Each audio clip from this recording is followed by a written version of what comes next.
Wait for the Dawn by Jess Foley. Read by Nicolette McKenzie. Side 1. Part 1. Lydia did not need a second guess to tell that her mother wouldn't be going to church.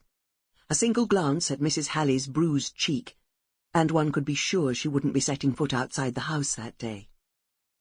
Putting down plates on the breakfast table in the kitchen, Lydia looked at her mother, willing her to lift her gaze. But although Mrs. Halley must have felt Lydia's burning glance, she kept her eyes averted.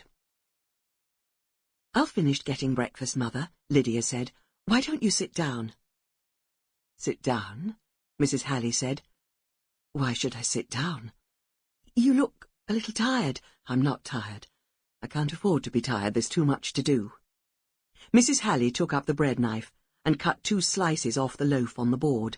That done, she turned back to the range and moved the frying pan onto the heat, then moved back to the table and took up a dish of fresh eggs. Lydia wanted to say, "I know what happened. I heard you cry out," but she kept silent. It would not do to acknowledge for one moment the abuse that had been suffered. As Mrs. Halley kept busy with the preparations for breakfast, Lydia turned away, facing the speckled looking-glass above the old settle. Her reflection showed a young woman of 21, above average height, with dark grey eyes and arching brows, and a fine, rather narrow face. Touching at her fair hair, she looked past her own image to take in that of her mother.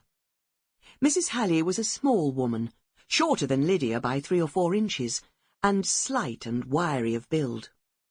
She had been pretty once, it was plain to see, but the passing years had taken their toll, and nowadays she appeared a little careworn, sounded a little hollow in her infrequent laughter, and looked a little threadbare in her smiles. Suddenly, a sob burst from the older woman's throat, and she set down the eggs. Quickly Lydia was moving to her side, arms reaching out. "Oh, Mother, don't! Oh, please don't cry!" "I'm sorry, dear. Take no notice of me. I'm just being foolish." Avoiding Lydia's arms, she lifted her apron to cover her face. "Take no notice," she said, her words muffled by the fabric. As she finished speaking, there came the sound of footfalls in the hall, and moments later Mr. Halley entered the room. He carried his jacket in his hand. Mrs. Halley spoke without looking at him. "I'm just putting the eggs on," she said. He laid his jacket down on the settle and took his watch from his waistcoat pocket. "We're in plenty of time," he said. "There's no rush." Without looking at his wife, he pulled out his chair at the head of the table and sat down. He was a tall man of 49, with thick, springy hair that had been grey since he was in his 30s. Clean-shaven, he was handsome, with strong, regular features and an upright carriage. His voice, rather deep and strong, was touched with a note of kindness and solicitousness as he spoke to his wife. The tone did not fool Lydia for one moment, however. It was what she would have expected after such an incident. "Good morning, Lydia."